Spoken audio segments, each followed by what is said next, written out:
Hey everyone, in this tutorial, I'll show you how to enable Do Not Disturb on your Mac, step by step.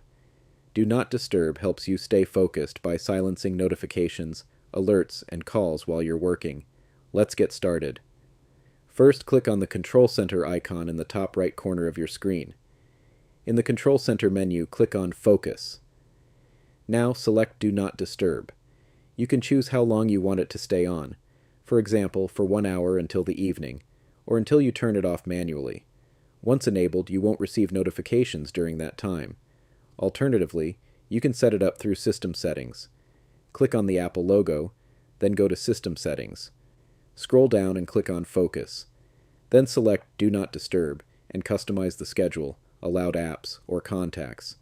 This is useful if you want Do Not Disturb to turn on automatically at certain times. And that's it. That's how you enable Do Not Disturb on your Mac. If this video helped you, don't forget to like and subscribe for more simple and helpful Mac tutorials. Thanks for watching, and I'll see you in the next video.